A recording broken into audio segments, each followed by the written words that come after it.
Hello guys, मैं गौरव कुमार प्रजापति एक बार फिर से आप सभी का स्वागत करता हूं आपके अपने प्यारे यूट्यूब चैनल एसबीडी के चेस क्लब में।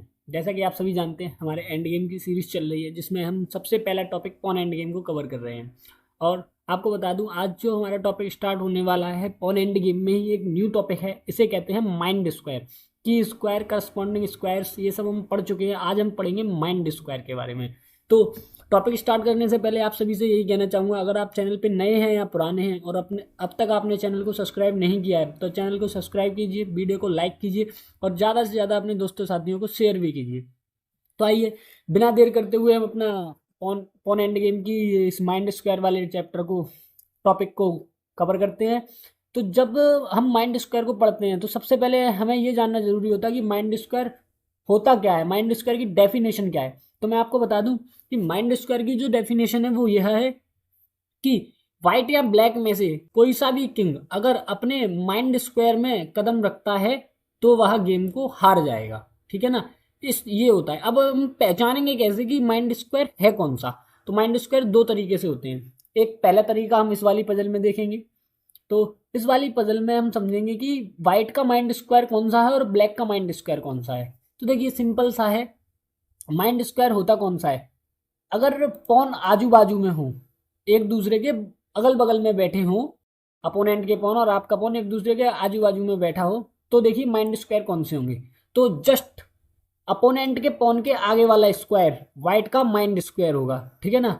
और जस्ट अपने अपने पॉन के आगे वाला स्क्वायर अपोनेंट का माइंड स्क्वायर होगा। ये माइंड स्क्वायर है। अगर व्हाइट पहले यहाँ जाता है तो व्हाइट हारेगा, अगर ब्लैक पहले यहाँ आता है तो ब्लैक हारेगा। मतलब कि माइंड स्क्वायर में जो पहले कदम रखेगा वो हार जाएगा। तो हमें सामने वाले को फोर्स करना होता है कि ये माइंड स्क्वायर में आए और खुद बचना होता है कि हम माइंड स्क्वायर में ना जा पाए। जैसे ही हमारा अपोनेंट अपने माइंड स्क्वायर कौन सा है, बी सिक्स पर आता है, वैसे ही हमारा माइंड स्क्वायर ऑटोमेटिक ही स्ट्रॉन्ग स्क्वायर में कन्वर्ट हो जाता है। ध्यान रखिएगा, किसमें, स्ट्रॉन्ग स्क्वायर में कन्वर्ट हो जाता है। फिर हम यहाँ जा सकते हैं क्योंकि ये हमारा स्ट्रॉन्ग पॉइंट है। ओके, तो आइए इस गेम को, इस पजल को प्ले करते हैं। पहले मैं आपको समझाता हूँ। ये वाइट टू प्ले है। तो इसमें जो व्हाइट की बेस्ट मूव है, वो बेस्ट मूव क्या है, किंग को C3 पर आना। बिकॉज यहाँ नहीं जा सकते हैं इस पॉन को कैप्चर करने के लिए, क्योंकि ये माइंड स्क्वायर है व्हाइट का। कैसे माइंड स्क्वायर है, आइए जाके देखते हैं इसमें क्या होता है। तो जैसे ही हम यहाँ जाते हैं C4 पर, वैसे ही किंग कहाँ आ जाएगा, व्हाइट का किंग अपने स्ट्रॉन्ग स्क्वायर पे आ जाएगा। फिर अब जब तक कि व्हाइट का किंग C4 पे नहीं गया था तब तक ये माइंड स्क्वायर था, लेकिन जैसे ही व्हाइट का किंग माइंड स्क्वायर में जाता है तो इनका B6 जो माइंड स्क्वायर था वो स्ट्रॉन्ग स्क्वायर में कन्वर्ट हो गया है और अब ये यहाँ मूव कर सकते हैं। अब देखिए यहाँ पे नुकसान क्या है हमारा। हमारा नुकसान ये है, क्योंकि हम B4 और D4 पर मूव नहीं कर सकते हैं। अब व्हाइट जो है वो B4 D4 पर मूव नहीं कर सकता है क्योंकि ये पॉन के द्वारा कवर्ड है, ब्लैक के पॉन के द्वारा कवर कर रखे गए हैं इन पे। तो अब हमें स्पॉन का साथ छोड़ना पड़ेगा और स्पॉन का साथ हम छोड़ते हैं, वैसे ही ये स्पॉन को कैप्चर कर लेगा। अपोनेंट हमारे B5 वाले पॉन को कैप्चर कर लेगा और इजीली, अब उसके पास एक पॉन एक्स्ट्रा है, वो आराम से इसको क्वीन बना लेगा। अगर आप इसे क्वीन नहीं बना पाते हैं या नहीं जानते तो आप हमारी पुरानी वीडियो देखिए, उसमें आपको समझ में आएगा कि क्वीन कैसे बनाते हैं। ओके दोस्तों, क्योंकि पॉन एंड गेम में मैं हर तरीके से क्वीन बनाना आपको सिखा रहा हूँ, तो प्लीज़ तो कंटिन्यूस चल देंगे तभी आपको समझ आएगा। अगर आप पीछे वाली वीडियो छोड़ते जाएंगे, आगे वाली देखते जाएंगे, तो कुछ भी समझ नहीं आने वाला है आपको। तो आइए चलते हैं, अपनी पोजीशन की तरफ वापस चलते हैं थोड़ा सा। तो यहाँ पे जो बेस्ट मूव है वाइट के लिए वो क्या है, किंग को C3 पे ले जाना। अब यहीं देखिए, अगर ब्लैक अपने माइंड स्क्वायर में जाता है, अगर गलती से वो सामने वाला नहीं जानता है माइंड स्क्वायर का मतलब, और वो अपने माइंड स्क्वायर में आ जाता है कि अब मैं इस पॉन को कैप्चर करूंगा, तो वो यहाँ पे गेम को लॉस कर देगा। क्योंकि अब जो हमारा C4 वाला स्क्वायर, जो माइंड स्क्वायर था, वो अब हमारा स्ट्रॉन्ग स्क्वायर बन चुका है और हम वहाँ पे मूव कर जाएंगे। जैसे ही हम मूव करेंगे, अब ब्लैक के पास सेम वही किंग पॉन ने जिन जिन स्क्वायर्स पे अटैक कर रखा है, जैसे कि A6 और C6 पे अटैक कर रखा है, तो ये स्क्वायर नहीं है अपने पॉन को सपोर्ट करने के लिए, तो उसे क्या साथ छोड़ना पड़ेगा और वैसे ही व्हाइट इस पॉन को कैप्चर कर लेगा। अभी यह पोजीशन कवर करता है, हम इसे एक चेक देंगे, ये फिर से वापस जाएगा और हम कहाँ, इस पॉन की तरफ आने लगेंगे इस पॉन को कैप्चर करने के लिए। इस पॉन को कैप्चर करके इस पॉन को बनाना हमारे लिए बहुत ईजी होगा और हम आराम से बना लेंगे इस पॉन को। लेकिन अगर यहीं ये दोनों पॉन नहीं होते हैं तो इस पोजीशन में ड्रॉ होनी है, चाहे किसी की भी मूव हो, कैसे भी खेले ड्रॉ होनी है। ध्यान रखिएगा। अगर आप माइंड स्क्वायर में चले जाएंगे तो आप हार जाएंगे, तो माइंड स्क्वायर में मूव नहीं करना है। तो यहाँ पे वाइट क्या प्ले करेगा, C3, और ब्लैक प्ले कर सकता है दोनों साइड में, कहीं भी जा सकता है एक एक कदम, कोई दिक्कत नहीं है। अगर आता है D7 देन D3, देखिए 3 स्क्वायर वाली अपोजिशन को कवर करके चलना है बस। यहाँ भी वही किया था, 3 स्क्वायर वाली अपोजिशन कवर की थी, ठीक है ना। तो 3 स्क्वायर वाली अपोजिशन कवर करके चलनी है। अब हमें ज़्यादा इधर नहीं जाना है, क्योंकि हम जब ज़्यादा इधर आ जाएंगे तो ये जो माइंड स्क्वायर है, जैसे ही वाइट अपने माइंड स्क्वायर में आएगा हम अपने स्ट्रिंग स्क्वायर तक नहीं पहुंच पाएंगे, क्योंकि हम ज़्यादा आउटसाइड में चले गए हैं इस वजह से। तो हमें वापस से यहीं आ जाना है। तो ये भी अगर आउटसाइड में जाने की कोशिश करते हैं तो ये भी अपने स्ट्रॉन्ग स्क्वायर पे मूव नहीं कर पाएंगे जब हमारा किंग माइंड स्क्वायर में जाएगा तब। तो इसका मतलब इन्हें वापस यहीं आना पड़ेगा। तो ऐसा ही होता रहेगा और गेम लॉस हो जाएगा, मतलब वाइट ऐसा ही होता रहेगा और गेम ड्रॉ हो जाएगा। किंग कहाँ मूव किया था। अब अगर किंग जो है आउटसाइड में जाने की कोशिश करता है, जैसे कि इस पॉन को कैप्चर करने के लिए जाने लगता है वो, तो यहाँ गेम पूरी तरह हार जाएगा। बिकॉज अब इस पॉन को क्वीन बनने से कोई नहीं रोक सकता, क्योंकि अब हम माइंड स्क्वायर में आए लेकिन आप अपने स्ट्रॉन्ग स्क्वायर तक नहीं पहुंच रहे हैं। इस वजह से आप इस पॉन को प्रोटेक्ट कर ही नहीं सकते हैं और गेम को लॉस करना पड़ेगा। तो क्या होगा, आप जाइए इसे मारने के लिए, हम इसे कैप्चर करेंगे, आप इसे कैप्चर कीजिए, हम पॉन को पुश करेंगे। आप किंग को हटिए अपने पॉन को चलाने के लिए, हम फिर को उससे पॉन को पुश करेंगे। आप चलेंगे G5, हम चलेंगे C2, आप चलेंगे G6 और हम चलेंगे C1 क्वीन। और अब इस गेम को हमें जीतने से कोई नहीं रोक सकता है। आप चले जाएंगे G7 पर और हम आपके क्वीन को बनने से रोक सकते हैं। ध्यान रखिएगा, ये पॉन कभी क्वीन नहीं बनेगा, बस आपको सावधानी से खेलना है, सतर्कता से खेलना है। कैसे खेलना है ये मैं बताता हूँ आपको। सबसे पहले हम क्या करेंगे, चेक देंगे। कहाँ से देंगे, तो देखिए हमारा ये जो क्वीन है वो C8 से जाके चेक दे रही है।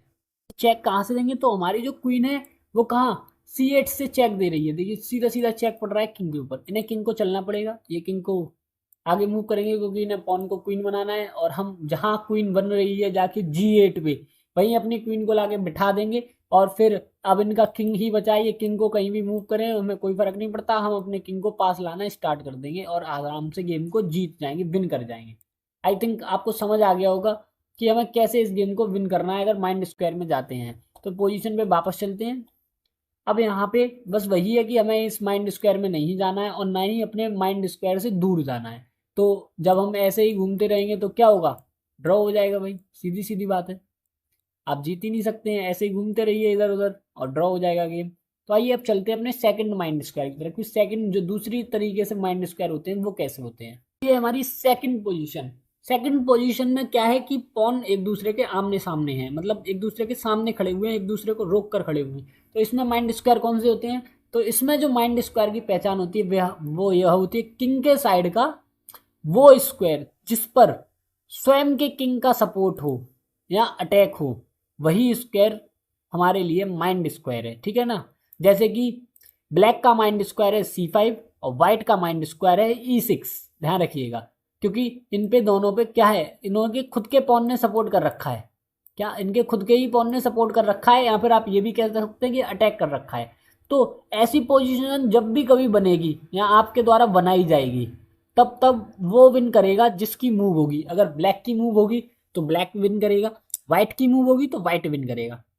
और विन करेगा कैसे, अपोजिशन को कवर करके, ठीक है ना। कैसे, अपोजिशन को कवर करके और अपने अपोनेंट को फोर्स करके कि आप माइंड स्क्वायर में कदम रखिए, आप अपने माइंड स्क्वायर में कदम रखिए जिससे हम गेम को विन करें। तो सबसे पहले अपोजिशन कहाँ से लेंगे, हम 3 स्क्वायर वाली अपोजिशन कवर करेंगे। तो 3 स्क्वायर वाली अपोजिशन के लिए हमें किंग को जाना पड़ेगा F6 पर। और अगर यहीं पे ब्लैक की मूव होती तो ब्लैक भी 3 स्क्वायर वाली अपोजिशन को कवर करता और कहाँ जाता, B5 पर। ओके, हम जाएंगे F6 पर। आपको मूव करना पड़ेगा कहीं ना कहीं, आप इस पॉन को बचाने जा सकते हैं, आप इस पॉन पे अटैक लगाने जा सकते हैं, आप कुछ भी कर सकते हैं। अगर आप इस पॉन पे अटैक लगाने जाते तो आप अपने माइंड स्क्वायर में आ जाएंगे। कैसे, आप गए C5 तो हम चले जाएंगे कहाँ, E6 पर। अब E6 पे देखिए हमने आपके पॉन पे अटैक भी लगाया, अपने पॉन पे सपोर्ट भी किया, बट मूव यहाँ आपकी है। आप पहले अपने माइंड स्क्वायर में आए थे और हम बाद में अपने उसी माइंड स्क्वायर में आए थे जो कि स्ट्रॉन्ग स्क्वायर बन गया था। ओके, अब आपको क्या, आपको ये पॉन को साथ छोड़ना पड़ेगा। तो आप देखिए क्यों छोड़ना पड़ेगा, क्योंकि आप यहाँ पे मूव करके इसे सपोर्ट नहीं कर सकते हैं। आप C6 पर मूव नहीं कर सकते हैं तो ब्लैक कहाँ जाएगा, ब्लैक जाएगा पीछे या फिर ऊपर जाए, कहीं भी जाए तो हम इस पॉन को कैप्चर कर लेंगे। अब हमारे इस पॉन को क्वीन बनने से कोई नहीं रोक सकता है, ध्यान रखिएगा।